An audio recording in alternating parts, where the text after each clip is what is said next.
Hey everyone, this is a new reflection video. A lot of stuff has happened with the channel just over the last few days. One of my oldest and dearest friends got in touch with me and told me that I mentioned their name uh, in a capacity that they didn't want to be mentioned in. Um, it was actually the first video with Jimmy Salmon, and oh, it was a difficult conversation. I mentioned their name without any intention at all of hurting them or it was really just a mention passing by, but they took they took offense to it for sure and contacted me. And we came to the compromise that it would be a good idea to delete that first video and to redo that talk with Jimmy. And I talked to Jimmy on the phone about it, and we're interested in talking about cancel culture, and that first video was very much one that where we were just kind of talking informally. But I think from now on, um, I'm not going to mention anyone's name. I don't think when I'm talking to people that I know, I'm not going to mention any other people's names without their permission. I think that's fair.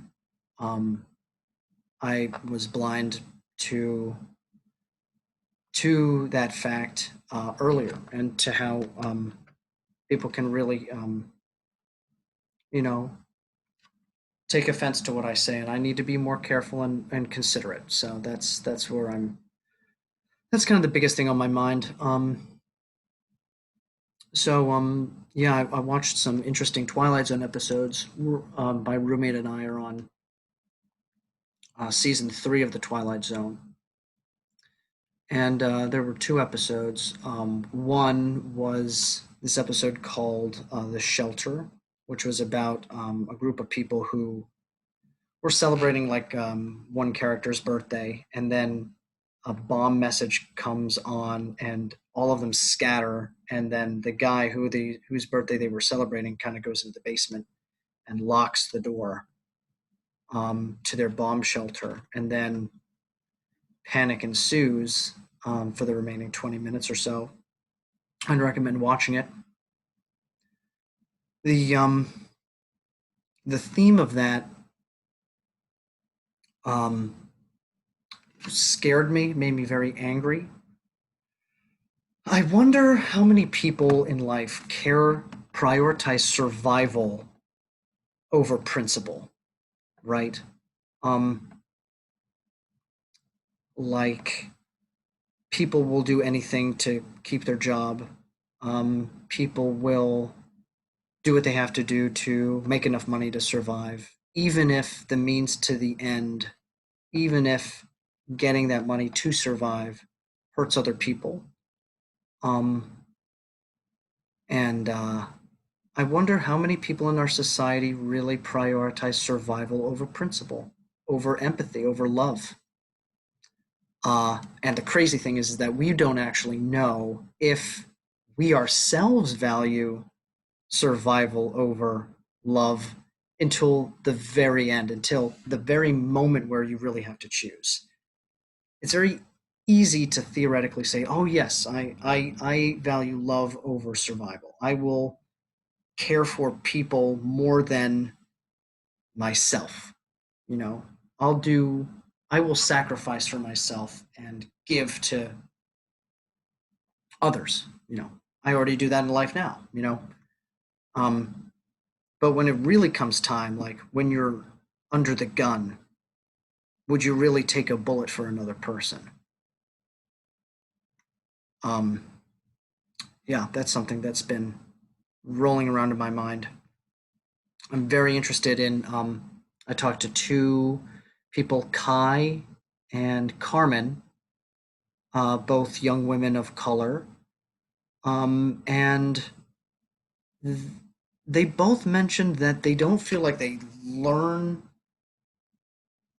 important things in history class. that we don't learn about Black Lives Matter, you know, that we don't learn about the Me Too movement. We don't learn about Time's Up. We don't learn about Occupy Wall Street, or represent, like anti-corruption, or we don't learn about that.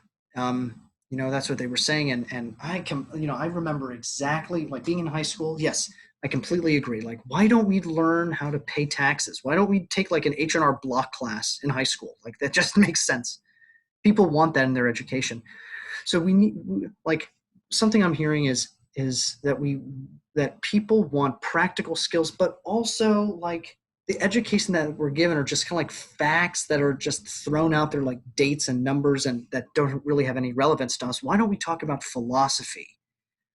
Why don't we talk in high school and you know about ethics, and why would you choose to push the fat man off the bridge to save 3 lives that are tied up on the railroad tracks as a train's coming? Why don't we talk about psychology and confirmation bias? And why isn't that standard in every freaking class? I'm like, it kills me, and it's because of the standardized testing.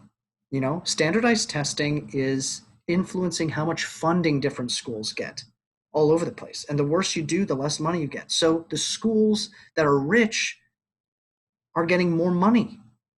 And the schools that are poor, that are testing poorly, because people come from difficult backgrounds, because their families are torn apart, they're going through bullying, they're going through just trying to figure things out for themselves. Of course, those kids are not going to be as focused on scoring well on standardized tests, because it's less of a priority for them in their lives, because they have a lot of other shit going on. So those schools test badly and they get less money, and then the cycle continues. We have to get rid of standardized testing. At least we have to end the linking of funding to schools with standardized testing. We have to end that. There's a really good book called The Reign of Error by Diane Ravitch. I've got it on my frickin' bookshelf. I wish I had it with me. I'm just kind of going on this tangent. And yeah, she comes up with a really good, I'm just so angry. She comes up with a really good solution for how to figure out education reform.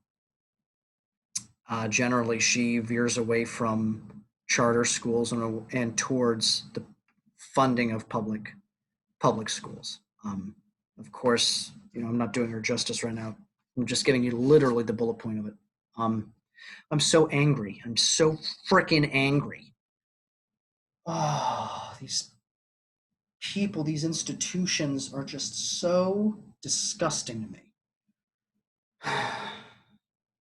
It's our job to fix this. If we don't fix it, if we do not fix it, no one else will. No one else will. The reason that we're in this spot in the first place, is because our parents kind of just let it go, and they just reap the benefits of their previous generation, and now we unfortunately have to fix the things that they didn't. And what's tough is that these are the people that raised us, so we have to learn these skills on our own. Really, kind of. I mean, we can learn from history. It's very difficult to personalize history, though. But that's why reading is important. We have to understand the lessons that were learned in the past and adjust them to our current time, figure out the root issues, and just go for it. And just go for it. We cannot apologize. We have to be radically empathetic and angry to be able to get anything done. Okay. All right. I'm done. I'm done being angry. Oh, in grad school, we talk about breathing a lot, and I am not breathing right now. I'm not breathing. I'm breathing now, though. When you laugh, you breathe. So, um, okay, yeah, I talked to my grandma now, for a little bit, and I love that. I really love that. She's 95, and she's so smart. I'm just really happy that now I have um, an interview with her. So if something happens, there is now something there where my kids can go back and watch her, my cousins can go back and watch her, my parents, you know, my aunts and uncles can go and watch her. Um,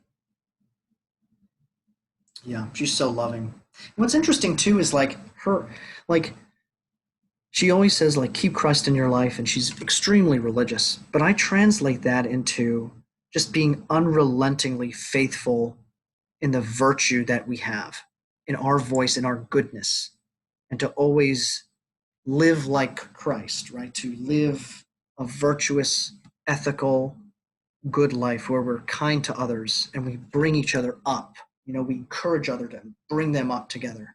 Solidarity. To me, that's how I translate what she talks about. Um, there was another Twilight Zone episode I watched, The Passers-by, which was really good. Made me sad. Made me think about um, made me think about just how little time we have in our lives, and I wonder how often people think about death. Um, because I think that if you think about death and just how little time we have actually to do something important here, it's just very overwhelming. I don't think that people like to think about it because it's kind of sad. When you think about death, you think of the people who have also passed away, who you can no longer make memories with. You know, all you have is the memories that you had before, and slowly but surely they fade away. Um, or they don't, you know. But I mean, human memory fades, you know, no matter how great a brain or a mind you have. So it made me sad, but it also made me really thankful that I'm doing what I'm doing now with all of you. And already, you know, I've been only doing this a few days. I'm already like kind of losing faith, man. Like it's just such a gigantic mountain. And with this thing with my friend, and I don't think he really understood what my intention is for this channel, and I love him so much though, and I you know, I don't want to ever jeopardize a friendship like that. Um so yeah, it's just difficult. This is going to be a rough thing to work through, but it's worth it. People need to hear your voices. People need to hear our voices. I talked to Kai. I think she was my most recent stranger interview, and we were talking about lowering the voting age. You know, there's I mean, Kai's 16. There's such smart young people in this country, and they are not being tapped into for their minds and for their ideas, and they're not being taken seriously because they lack experience. But that hope, those ideas, we older people, I'm an older person now, wearing a tie-dye shirt. I mean, we older people who have more life experience, we can use those ideas and that hope. We can use it to help change the system, reform the system in ways that can work for us. It's an exciting time, and we're not lacking ideas. We have that. So let's harness it. Let's do it together. Please, let's do it together. I'm getting so freaking pumped right now. Um, and I also, last thing, I really, really loved talking to Alex Bliss. I love that man. You know, he is such a smart man. He comes from a similar background in terms of like home life. I mean, he has 5 siblings. I think he has 5. I think there's 6 of them. Oh. Yeah, there's 6 of them.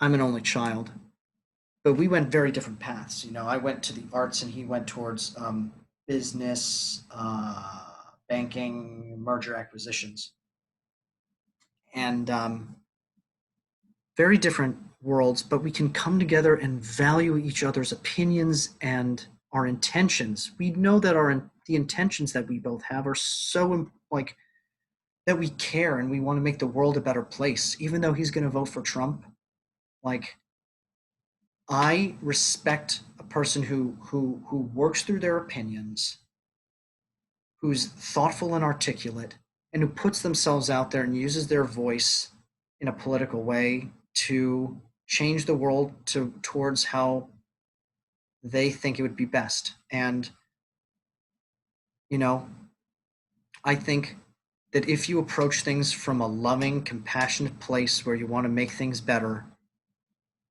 uh, and we talk about it and we discuss it and we try to understand each other's point of view, that things will get better. Like corruption will be solved, trust will be restored to our country.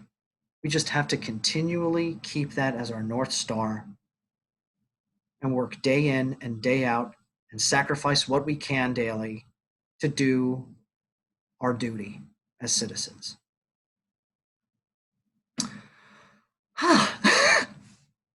Intense Kenny. Okay. Okay, so I think that's that. I hope I'm gonna talk to my cousin soon. My cousin Alex. I have so many Alexes in my life. They're all amazing. they're all amazing.